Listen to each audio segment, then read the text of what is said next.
Welcome to New Life Live, the premier place to receive free advice from Christian psychologists and counselors for the mental, emotional, relational, and spiritual challenges you face. Since 1988, we've offered compassionate responses that combine God's truth with proven psychological principles to guide you toward healing. Our phone lines are open. Call us now at 1-800-229-3000. Hello and welcome once again to New Life Live. I'm your host, Brian Perez, here with clinical psychologist Dr. Alice Benton and licensed marriage and family therapist Marc Cameron. Thank you so much for listening and for watching as well. How you doing, guys? Doing Welcome. great. Thank you. Yeah. Good to have you here. Mm-hmm. Yeah, great to have you here for another hour. We're going to begin this portion of the program by asking Alice what has been going on in your mind. What do you want to talk about? Well, it starts with a cold plunge. My two youngest and I tried a cold plunge this past weekend where we filled up the bathtub with cold water and a lot of ice, and we got in. And it's part of a surf training that we're doing because I'm going to learn to be a surfer this coming summer so I can bond with my 12-year-old. Yes. And after that cold plunge, cozy warm clothes and a heated blanket never felt so good. And it was because of entering into intentional discomfort that the later pleasure of those warm clothes was enhanced.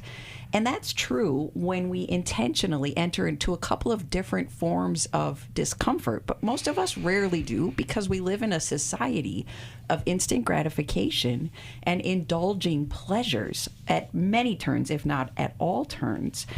But if we want true long-lasting pleasure, a great source of it is attaining goals through pursuing these avenues of discomfort, because discomfort in a healthy way is what leads to change, character growth, and true happiness. So there are a couple of different forms of discomfort or intentional scarcity that I want us to think about intentionally choosing in order to enhance mood, enhance relationships, and enhance longer lasting pleasure. When we fast, when we abstain from things like screen time, purposefully coming off of our screens for a couple of hours or even for a 24-hour period, which might sound unattainable to some of us, when we try fasting from food, from candy, from alcohol, when we then later allow ourselves those legitimate pleasures, they are so much more pleasurable. But we've also gained character growth. We were high-fiving each other and talking about how proud we were of one another after that cold plunge this weekend. We all had an elevated mood for quite some time afterwards. And it also got me thinking about what the Bible has to say about fasting. We're called to fast. I grew up in the Catholic tradition, and there are many fasting or abstinence days in the Catholic tradition, not so much in the Protestant tradition. So it's good for us to be reminded of this. And in fact, Jesus gives us a very serious reason for choosing to fast. And fast can be from food, but it can also be from these other things that we're talking about. But in Matthew 17:21, we're told that some problems or even the presence of some demonic or spiritual warfare can only be broken by fasting, by intentionally foregoing a legitimate pleasure for the purpose of character growth. And so I want to invite you to consider whether or not you would also try out these tactics for spiritual breakthrough, for relationship enhancement, and for true pleasure. That's really good, Allison. And sometimes we can build tolerance to something that we don't know. I heard somebody talking about this a few years ago, how they gave up sugar for a year. That was their New Year's resolution. And then when they started to eat things again, they were discovering how sugary things tasted to them. So sometimes we can build tolerance to something that we're unaware of that is not healthy for us. And it's only by fasting do we realize that. Mm-hmm. You are listening to New Life Live. I'm Brian Perez here with Dr. Alice Benton and Marc Cameron, and we are going to go to the phones in just a little bit to find out what's on your mind. If you're struggling with any kind of issues, we would love to chat with you about them. The number's right there on the bottom of your screen. We would love to talk to you if you're watching us on YouTube, or you can call 1-800-229-3000. We will be right back here on New Life Live. Thank you so much for your participation in today's program.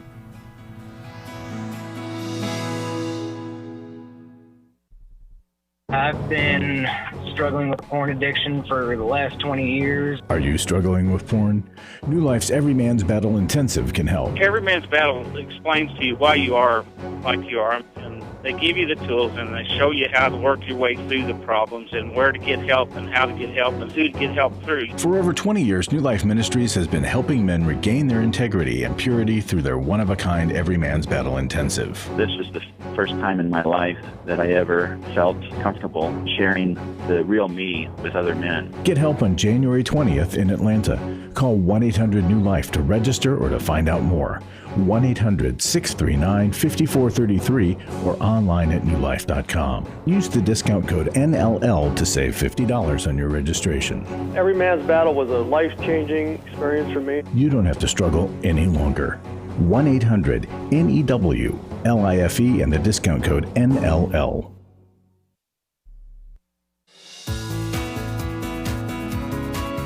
To find out more information about New Life or to order any of the resources mentioned on today's program, call 1-800-NEW-LIFE. Now back to New Life Live. We are back on New Life Live. My name is Brian Perez, here in the studio with Dr. Alice Benton and Marc Cameron, and we're going to go right to the phones right after I let you guys know about a tip sheet that we are offering when you call us at 1-800-NEW-LIFE. It's called 12 First Steps to Controlling What's Controlling You. So let's work backwards. What's controlling you? What can you do to control what's controlling you? Well, we've got 12 ways lined out here on this tip sheet that we would love to get into your hands. So give us a call and we'll send that out to you. 1-800-NEW-LIFE is the number to call. Right now, we're going to go back to the phones and, or start on the phones, I should say, beginning in Huntsville, Alabama. Here is Amanda, who is listening on the New Life app. You know, I haven't talked about the New Life app enough. So if you guys, you need to download the New Life app. You can listen to us that way. So many resources on that app. And Amanda is calling in today. How can we help you, Amanda?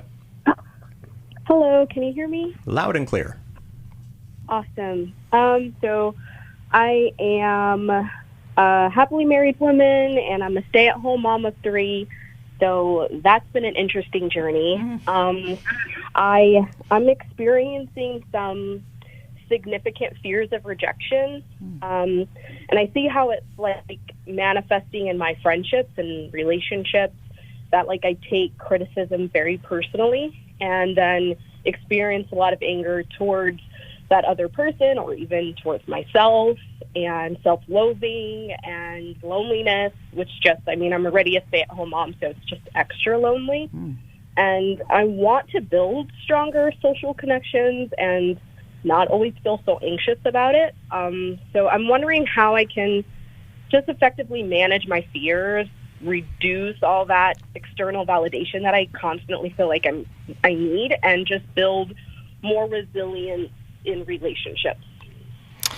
Amanda, I'm going to ask you a question I often ask people in therapy when they share something with me. I ask them this: where does that come from in your history? So where does that come from in your history, this fear of rejection, taking criticism personally, and then this pulling back? Where did you first experience that and learn that from? So I was sexually abused as a little girl by a family member, an older family member. And when I finally told my parents about it, they took me away from the whole situation, from the family, but I was definitely rejected by the rest of my extended family. And I was definitely close to my siblings, not my siblings, my cousins. We were all around the same age, and in a Caribbean culture, like, we're very, very close-knit, and they all rejected me. And it wasn't like they were trying to address the situation that happened with my uncle, or, my older cousin. It's just, it was me as the problem. So I just kind of, I'm very sensitive to that in any relationship, and I kind of always feel like I'm the person that's doing the wrong thing, and then I'm never good enough to be in a relationship with someone or have a friendship. Wow, thanks for sharing that with us, Amanda. How painful to go through something like that so young, so violating. and then for you to feel like you were the bad person, and that's the root of your shame there. So that's what's keeping on coming up for you, is you feeling like you're the bad person, and then all of this shame flooding in, and that's created an emotional trigger for you. And your reaction is to take it personally and get angry, which comes from that experience, which was rightly so. But then you've also formed these negative self-beliefs that you're the problem. And so getting into therapy to be able to process through this, that's the way to help you reduce these feelings in the present. Have you been to therapy before in your life? I have, mainly for postpartum depression. Yeah, but not particularly for this. Yeah, so these things, even though sometimes we don't think about these things every day or consciously, they sit in our subconscious, and that's how they become triggers for us, and triggers our associations in the present to something significant in the past. And so as you get into therapy and you start to talk through these things and you process them, you start to become more aware of them in the present. And then once you're aware of something, you can do something about it. You can't intentionally fix something unintentionally, or you can't consciously fix something that you're unconsciously aware of. And so that would be my encouragement. And we can actually, we've got a network of therapists that we can put you in touch with to help you process through this. Amanda, I want to defend you against you. And I wonder if you notice how hard you are on yourself. I think you berate yourself that I should not be feeling this way. What's the matter with me? I need to toughen up. But you are walking around with this soul wound. It's gaping. And when you are criticized or feel like you're being criticized, that raw wound is being hurt again and again. And so I want, if you're willing to enter into this counseling that Marc is suggesting, I want you to work on giving yourself permission to feel whatever you feel and to assume I have good reason for feeling this way. It might be more historical than current day, and being able to differentiate where those feelings belong is really important and helpful in the process. And so sometimes we need to be able to recognize maybe 10% of this is current day pain, but 90% is all that family rejection and sexual abuse that I experienced. It's okay that I feel this way. I also heard you say that you want to reduce your need for validation. I actually want to validate your need for validation. You need to be believed and understood, and you need to be told it's okay that you feel this way. You should be feeling this way, given what you have gone through. And it is through good counseling that I think you will receive sufficient validation and figure out how to ask for validation from safe people in your life, so that you can go to your husband or to girlfriends to say, boy, I'm really feeling rejected right now. And that they would know there's probably a good reason for that. Let's talk it through. You have a right to feel that way. That helps us get through those uncomfortable feelings more than I shouldn't be feeling this way. Just stop it. Just toughen up. That doesn't work. The wound needs tending to, and that can happen in counseling. Yeah. Thank you so much. I think a good book to send you would be Forgiving What You'll Never Forget by Dave Stube. Yeah, that title alone says everything that you'll find in that book, Forgiving What You'll Never Forget, because there's so many traumas and things that people have gone through, and how do you get past them? That would be a good book to start. And when what sounds to me like depression, Amanda, when it is that strong that you can say self-loathing, you may need to add medication on through a psychiatrist or your PCP, or have medication adjusted, because if there's a chemical imbalance that you're also fighting against, medication or supplements can really help to start to level that out, in addition to good counseling. So Amanda, stay on the phone and we will send you a copy of that book, Forgiving What You'll Never Forget. It's available on the New Life store for anybody who wants to purchase it. Again, it's called Forgiving What You'll Never Forget. Back to the phones now. Here is Maddie in Sacramento, California, listening on Sirius XM. Hi there, Maddie. Thanks for calling in today. Yes, hi. Thank you. Yeah, what's going on? Well, I have an issue where I am dealing with role reversal. My husband and I have been married for almost 40 years, and now that he's retired, it's exciting. I'm very, very happy, that he wants to do some of these things that I've been doing for years and years. But the thing now is I'm a little bitter about it because, he's like taking over and then not doing it quite the way that I would do it. And then I'm going, wow,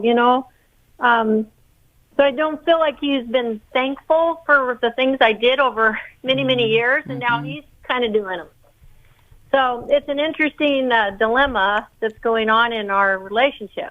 So I was calling for some advice on how, should I just, be so happy about this? Or what should I do? What are some of the things that he is doing that you'd like him to do differently, or that you didn't get to do, or even the things that he's not grateful for recognizing that you've done for him? Well, just even last night, he came in and he announced that he was going to take down the Christmas tree. So I was like, yeah, you go. So he goes in and he takes it all down, and I walk in and I say, there's another tote upstairs. If you get that, then it'll all fit in it. And he says, you're just telling me what to do. And so I just walked away, and I went in the other room, and then I came back, and I said, I just was trying to help you. And so he takes I guess he thinks I'm, being mean to him. Yeah, so that makes sense. It's funny that you say that, because my wife and I, for probably the last 11 years, fought about putting the Christmas decorations down. And we finally did it this year without fighting. And she said, you should make that a new live moment, that we finally were able to do this without fighting. But what was happening for us is our own historical triggers were coming up for us. And I think that's happening for both you and your husband. There may be something in your past history to do with control or feeling out of control, where you want him, now that it's playing out, that you want him to do it in a certain way, or it's upsetting you that it's not getting done in a certain way. And I wonder if there's something in his past history that makes him sensitive to perceived criticisms. You're not actually criticizing him. You're just saying, hey, there's another box up here. But he's taking that as you're telling me I'm wrong. You're telling me I'm bad. And I think there's a link to shame in there. I wonder if that's what's happening for you guys. Is there a phrase Maddie can use instead of, she's trying to help, but how should she say it to where it doesn't sound to him like you're telling me what to do? That's a great question. I think the best thing to do is to have a conversation outside of the moment. Sometimes in the moment, when we're getting frustrated, when we're getting triggered, when we're getting upset, we just need to manage the moment. And then it's later on to have a safe conversation to say, hey, can we talk about something? I'm willing to hear you out. Can I just tell you my observations? Saying an observation is a great way to enter into a conversation, because it makes it subjective. Lots of times when people address things, they'll say you, and it's about the other person. Always do this, and it's like this fact, and then the whole conflict becomes about defending that fact. So to be able to proactively say, can I give an observation, and I'd like to talk about this, and see how we can do this better, that would be a good way to start. Those two words are almost guaranteed to start an argument. You always. Yes. Or yes. You never. So stay away from those. Fill in the absolute. Yeah. Maddie, Alice. when you ask, should I just be happy? I want to take that pressure off you, because disingenuous, forced happiness, it doesn't work. We can't sustain it for long, and it just covers up then the problem that really does need to be dealt with. And I hear a lot of folks who move into retirement, and isn't that just supposed to be so wonderful to be in retirement? Oh, well, it brings a new set of problems with it. So it's not at all uncommon that you have to rework your marital relationship now that you might be both staying home together. That is frequent. And so I also want to encourage you that you might go back to him with the accusation he made. You're telling me what to do. And even though we don't believe that's accurate, it's his experience. And so if you could be humbly willing to say, would you tell me what that's like? What do I do? What do I say when you feel like I'm trying to control you and I'm trying to tell you what to do?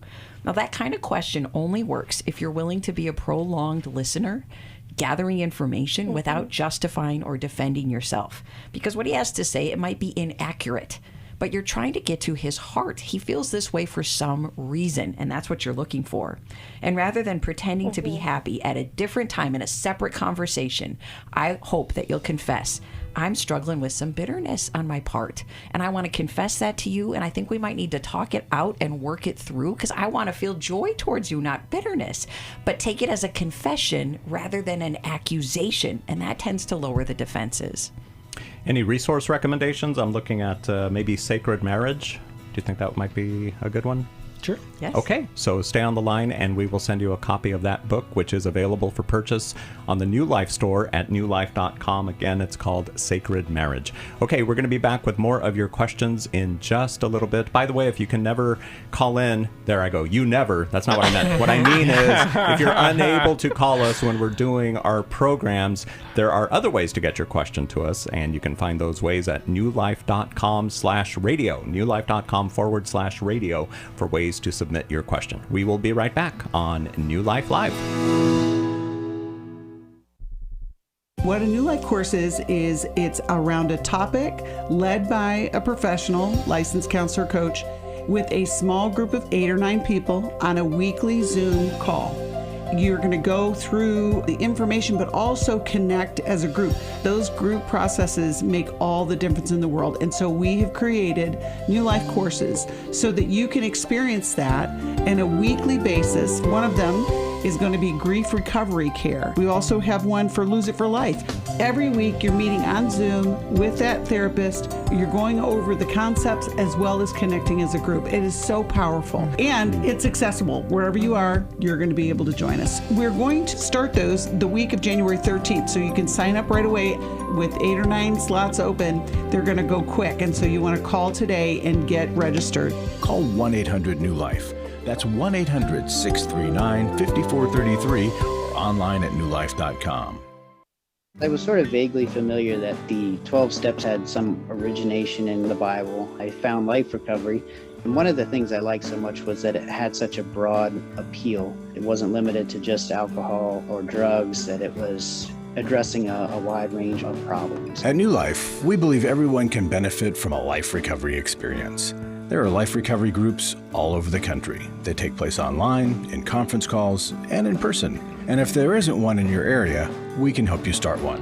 We have startup materials, leaders' guides, CDs, Bibles, and more, all with discounts available for groups. Call us at 1-800-NEW-LIFE and ask for Terry Ward. The 12 Steps have long been a great help to people in recovery because much of the 12 Steps' power comes from the fact that they capture principles clearly revealed in the Bible. The 12 Steps is really a pattern for all of us as Christians. Call 1-800-NEW-LIFE. That's 1-800-639-5433.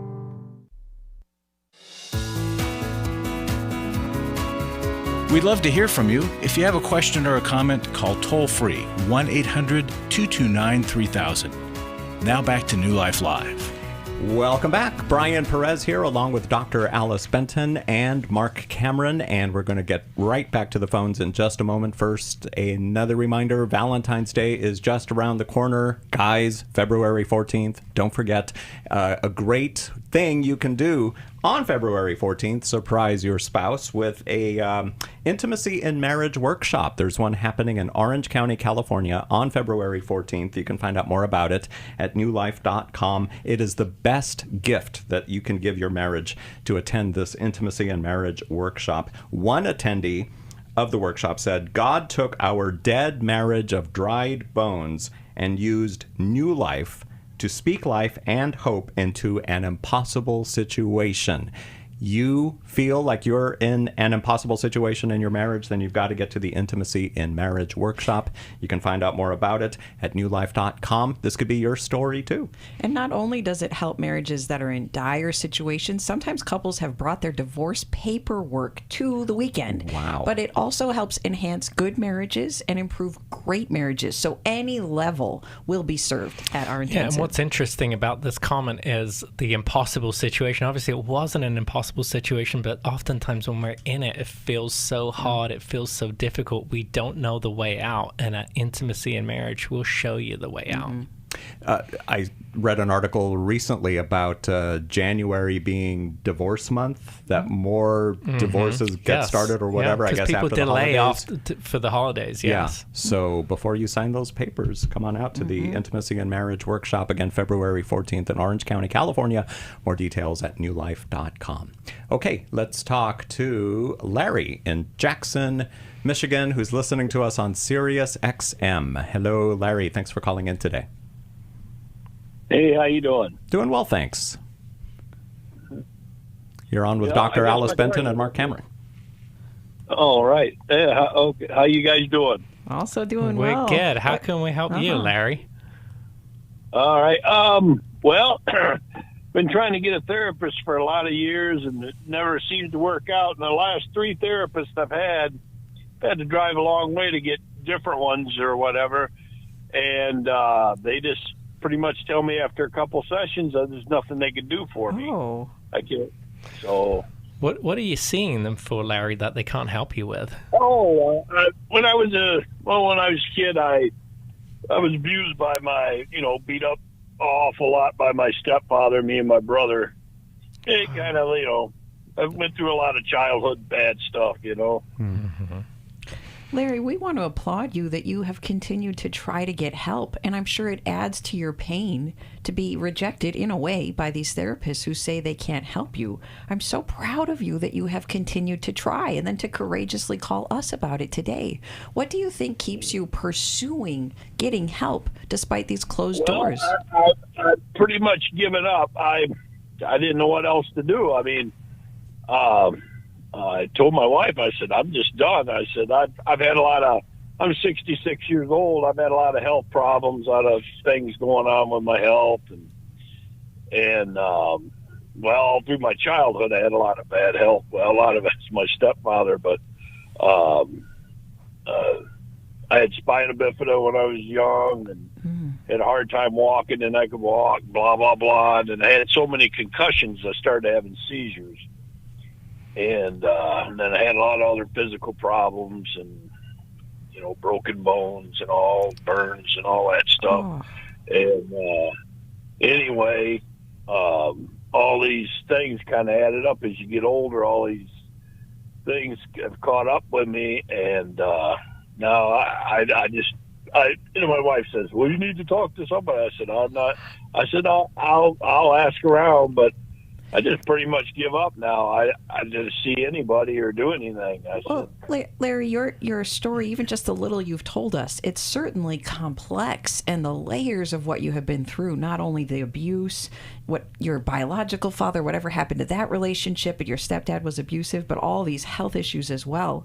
It's a complicated story, but usually therapists are able to help a person process through trauma. It's a very common content that's brought into therapy.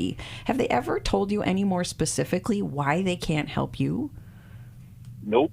They just said, because I told one guy, the last guy, I said, well, I get angry about a lot of things. And I said, I'm right to my end. I don't know what else to do. I said, I got all these health problems. And I said, and all this stuff is just like, after I retired, it just got more and more. And been retired a couple of years, but I had to retire because of my health. And I don't know. I just don't want to do nothing now. I just pretty much sit and watch the world go by. I would recommend asking them, Larry. Reach out to them. Say, you said that you couldn't help me. And then ask them for a recommendation. Who do you suggest that could help me? Because generally, like Alice is saying, you've got a very complex story. Some therapists have specific specialties. And it helps if you can actually interview a therapist first and also know what it is that you need. So maybe when we get back from the break, we can figure that out a little bit more. But that would be my recommendation for you, is to reach out for them and ask them for a referral to someone who they think that they could help. And then also ask them to candidly give you feedback to help you understand how you were getting stuck in therapy, or what it was that they felt like they couldn't help you with. I'm also glad that Larry called in, because from the looks of things, He can't find anybody to help him, but he's still reaching out. He knows that there's someone out there who can. We can help Yes. him find someone who can help him. For sure. And anybody else listening or watching right now, we can find someone for you too. It's 1-800-NEW-LIFE. NewLife.com is another way where you can access all of our resources. We're going to be right back and continue our discussion on this topic. Restore gave me strength. It gave me more belief in my faith. I met up with a group of women that are going through things that they had no control over. If you've been affected by betrayal, an emotional or physical affair, or pornography, the Restore Intensive will equip you with support and tools to help you through. When two people want to do their part, we can be restored. But if they don't, we can still be restored. We are not stuck because someone else made a decision. That God lets us weigh in on how we want to walk out our lives. Our wellness does not hinge on another person's decision. The Restore Intensive is coming to Dallas, Texas, May 2nd through the 4th. Register online at newlife.com or call 1-800-NEW-LIFE and use the discount code NLL to save $50. I had a great experience at Restore. 1-800-NEW-LIFE and the discount code NLL. Club New Life changes lives. I think I go way back to listening to New Life, learning so much from it, and then becoming a Club New Life member. Club New Life is a monthly giving family that helps New Life Ministries provide Christ-centered hope and counseling resources to thousands of people. You know, I'm so thankful because you know why I keep giving? Because I keep learning, and I'm so thankful for all the lives that you touch every day and the people's lives. So when I get to still hear the radio show, it's just so encouraging to my heart. When you sign up to support us monthly through Club New Life, you'll make a difference in the lives of individuals and families with godly counsel and connection to help. And you know one reason I give? Because I feel like sometimes I'm hiding behind a counselor's couch listening to all this great information and not paying, so my guilt of this great advice is alleviated by being a Club New Life member. Call 1-800-NEW-LIFE. That's 1-800-639-5433. And together we can help hurting people find help and hope in life's hardest places. Call 1-800-639-5433 to join Club New Life today.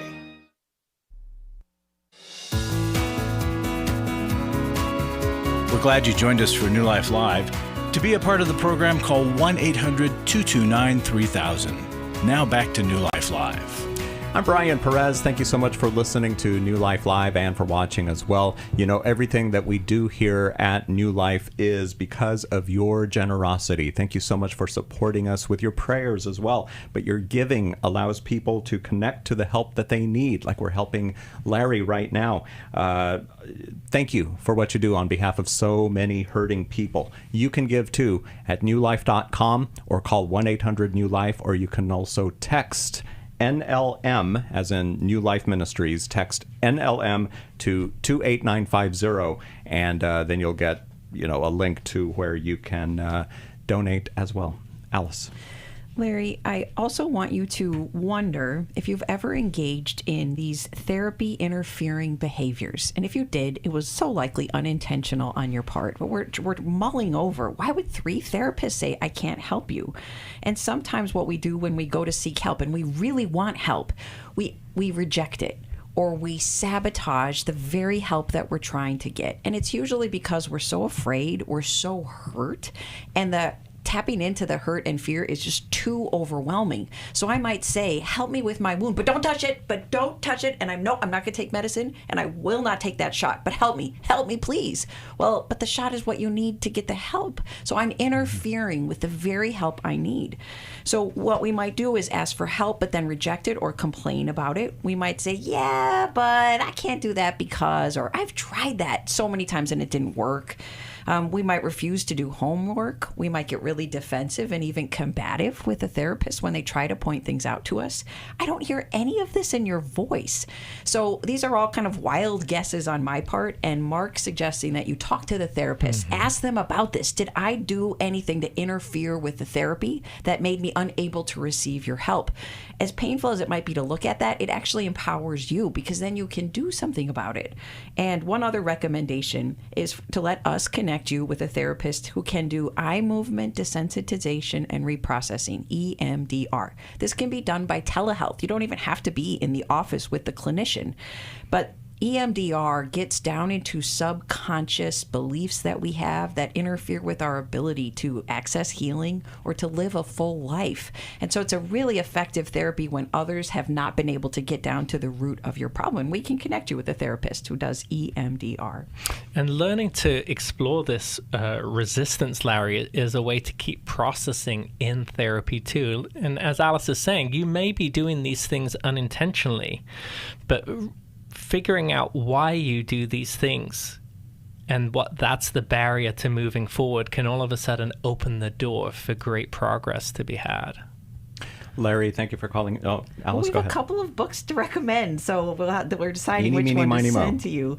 But the Take Your Life Back workbook gives you so many steps you can take, Larry, that might help reveal what some of these obstacles have been for you. Yeah, stay on hold and we will send you the Take Your Life Back workbook, which is available at newlife.com as well for purchase. What was the other book? Maybe Larry would want to purchase that other book. That You had mentioned one you were thinking Oh, is that about the one I sending him? mentioned? No, a different one. Was it Making Peace with Your Father? Yes. Yeah, Making Peace with Your Father. That's available online as well at newlife.com. But stay on hold and we are going to send you the one that Alice mentioned. Okay, let's take another phone call. Here is Rick in Washington, who is listening or watching us on newlife.com. How do you pronounce that city? I always forget. That's why I didn't say the name of the city. It's Yakima. Yakima. Okay. I was going to say Yakima, Yakima or something like that, but Yakima. Okay. I've heard it butchered many ways. I'm sure you have. You're used to it, Rick. Well, thank you for calling us today. Right. How can we help you? Well, thanks for taking my call. Appreciate that. My question is this: I had two very two careers. One was a lineman for 20 years, and I was injured on the job multiple times. Took some time off, changed careers. Don't know why, but I went into mechanics, and which was also a very rigorous job. Did that for about 14 years. And anyway, long story short, I had several job-related injuries, followed up with a total of 6 surgeries over a period of roughly 7 or 8 years. So my question is, I'm in chronic pain 24/7. It just never goes away. If I'm awake, I'm in pain to some degree, depending on what I've done the day before or such. So I was started with the surgeries early on with, I guess would be a lighter dose of oxycodone pain medication, which over the years they just kept bumping it up. Honestly, back in the day then, the doctors handed it out like Skittles, it seems like. I never really asked for it. It was given to me. I took it as prescribed. Anyway, that being said, I ended up on a high dose of 75 milligrams of oxycodone, and I was on that for 11 years.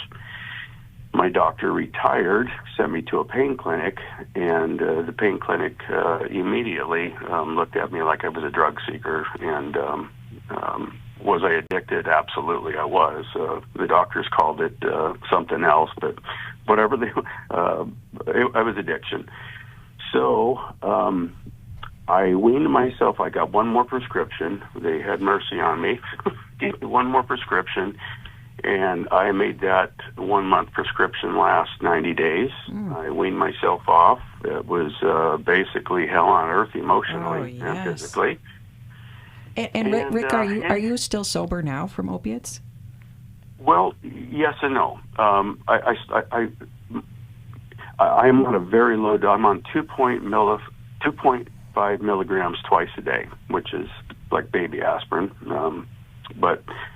And let me tell you that story. So I guess my main question is, so I was completely sober for 5 years, did not take anything except over-the-counter and medical marijuana. That's my question. I've used the marijuana now for the 5+ years that I've been off of the oxy, and there's always a little bit of a guilt in the back of my mind. I don't use it during the day. I don't use it to get stoned, quote unquote.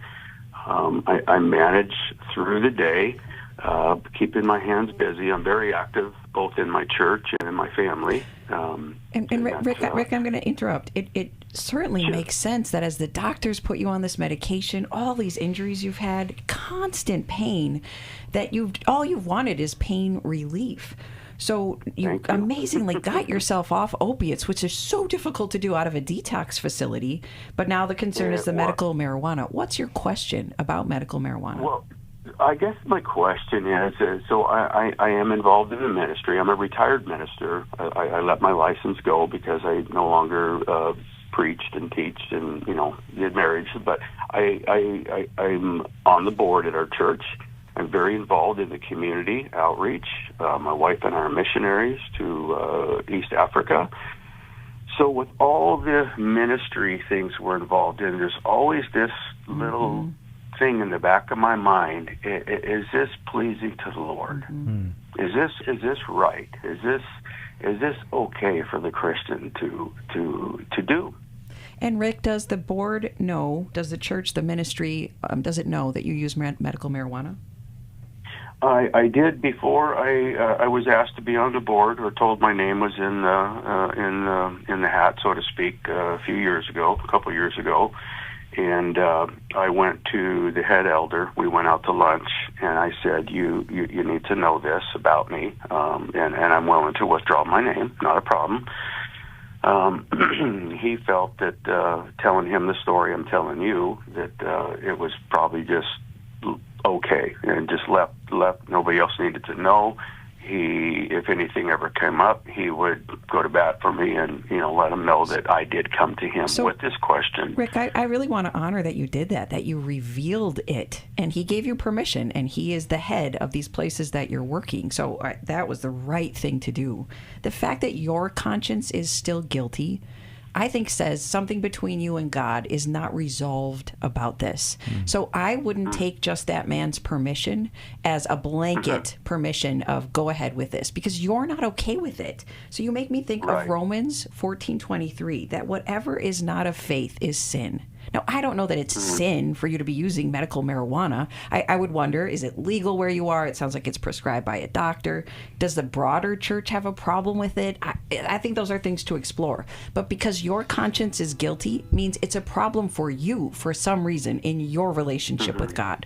Is it prescribed by a doctor?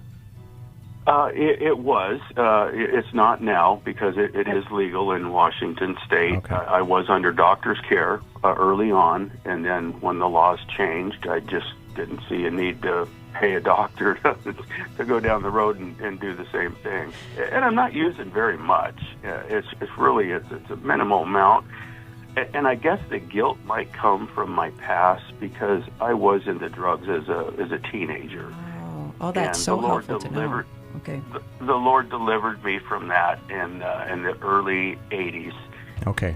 Stay on the line. We've got to take a break, but thank you for calling in today. We'll continue the conversation now that we have a little bit more information about this here on New Life Live. So thank you for listening. Thanks for calling in today. We'll be right back.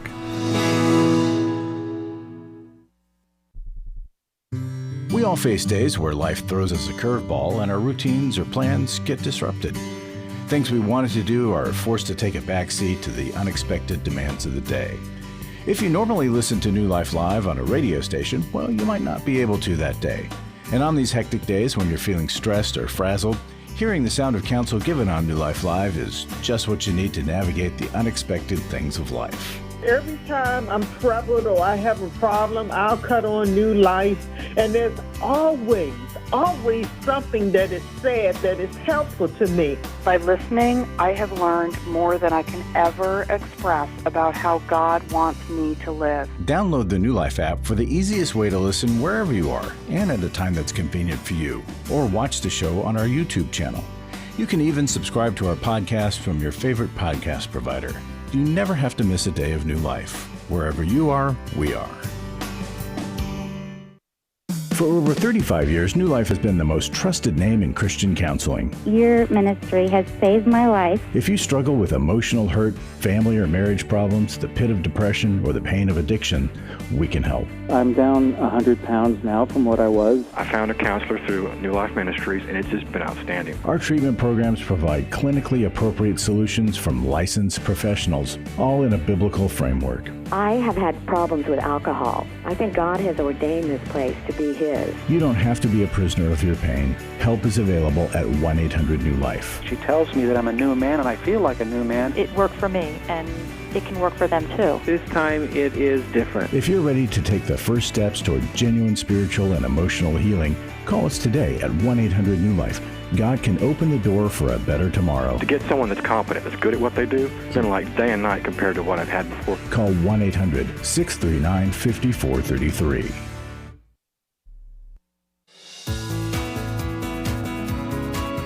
To find out more information about New Life or to order any of the resources mentioned on today's program, call 1-800-NEW-LIFE. Now back to New Life Live.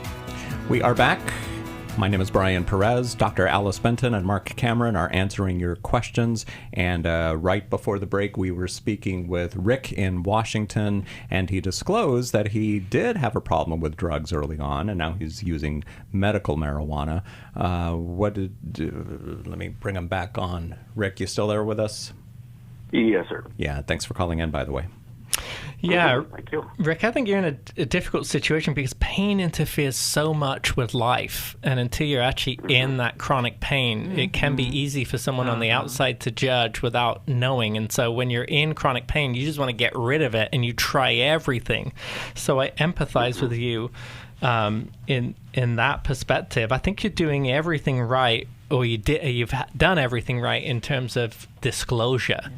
To your pastor here. And I was actually going to ask you this question, but you got there. I was going to ask you where the root of your guilt is from, and you talked about doing drugs early on in your life. And so I don't know whether medical marijuana is right for you or not, but what I will say is for you, learning to get into therapy if you haven't already, to kind of process through that time when you were doing drugs earlier on, because that was covering up some kind of pain for you. And you may have had somebody who was appropriately trying to help you get off of drugs, or it may have been a really legalistic way that you were wounded in that. And so I encourage you to get into therapy, and we can put you in touch with someone to process through that, to see how that can help you with this feeling that you're having of guilt. And Rick, consider that even if you're sober from these other substances, have you done the deeper recovery work and character work to not just be sober, but to also be in growth? And then I hope you'll ask the people that are close to you, your wife, other family members, how did my historical substance use affect you? And how does my current medical marijuana use affect you? Because if any of them have an issue with it, it doesn't necessarily mean you need to stop, but I think it means you need to find out what the issue is.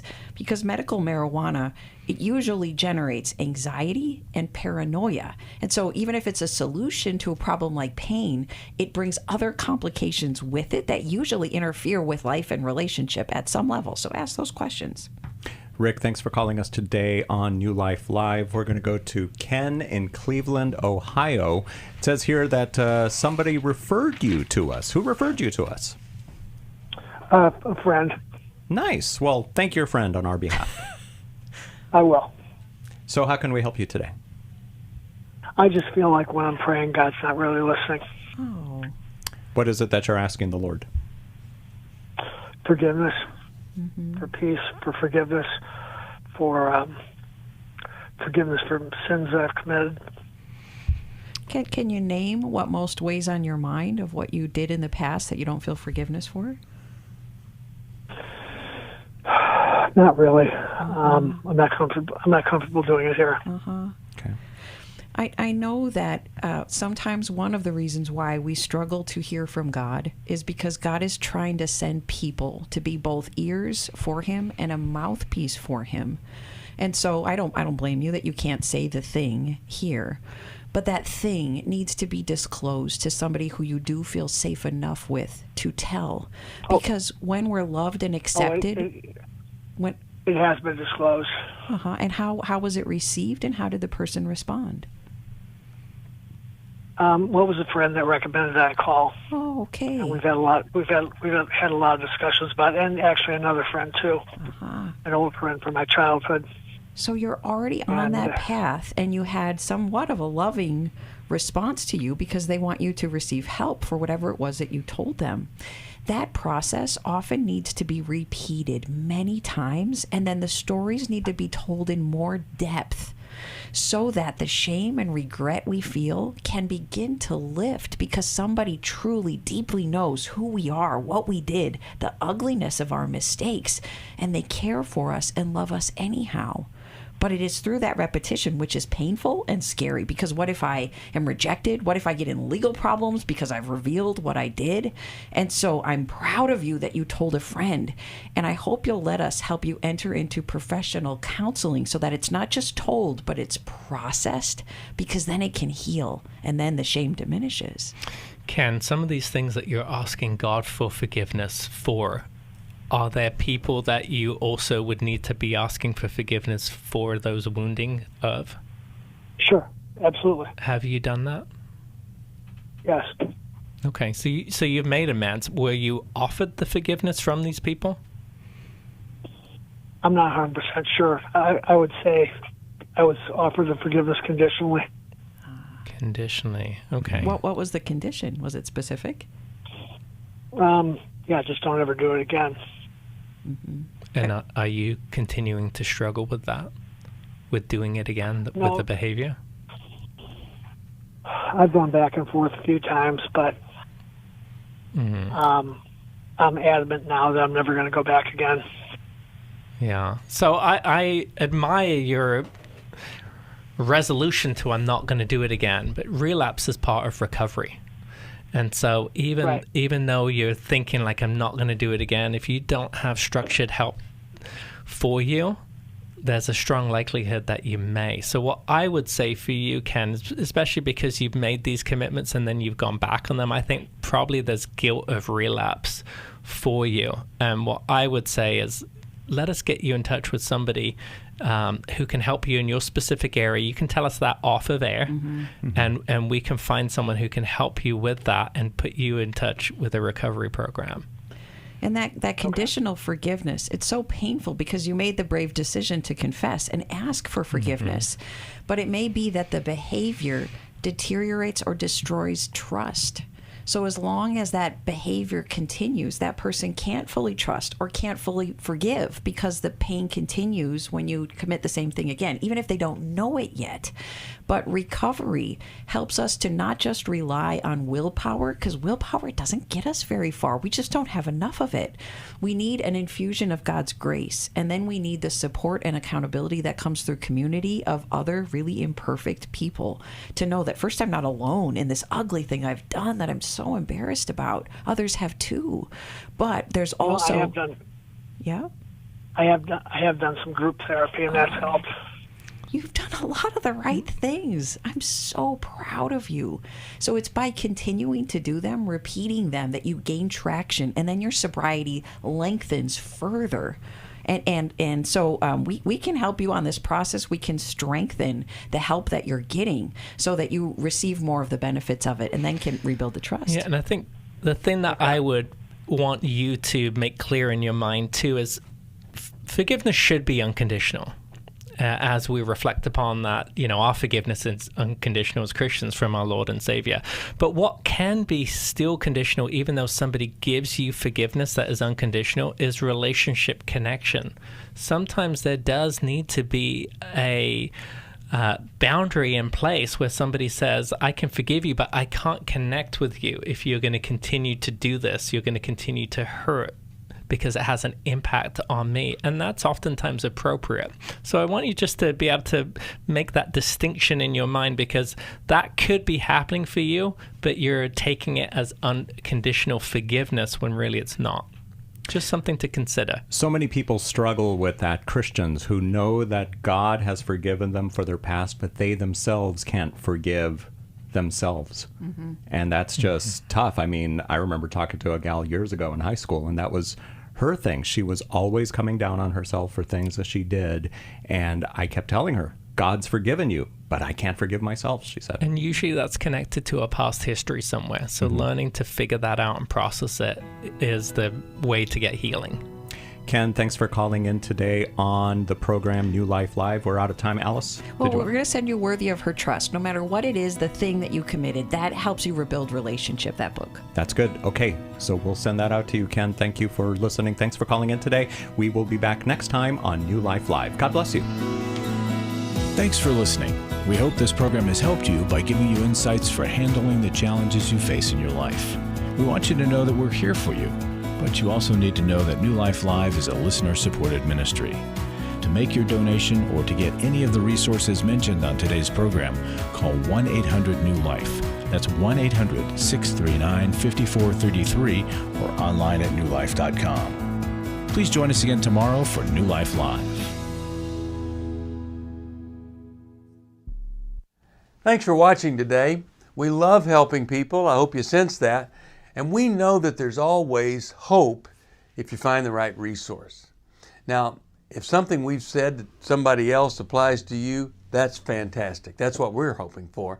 But also, if you want to join us directly, you can call 1-800-229-3000 between 1 and 3 Eastern Time, Monday, Tuesday, and Wednesday. Those are the best times to get through.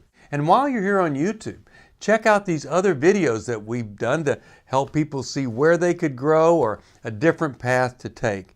And if you do that, would you give us a thumbs up on the video and please subscribe to this channel. There are many ways that we can help you outside of the radio program, and it's very hard for some to pick up a phone and dial 1-800-NEW-LIFE.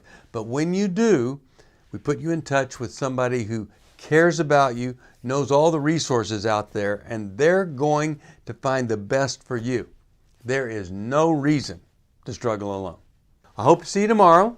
Hope you'll invite somebody else to come and join that maybe needs just a little bit of help along the way. I'll see you next time.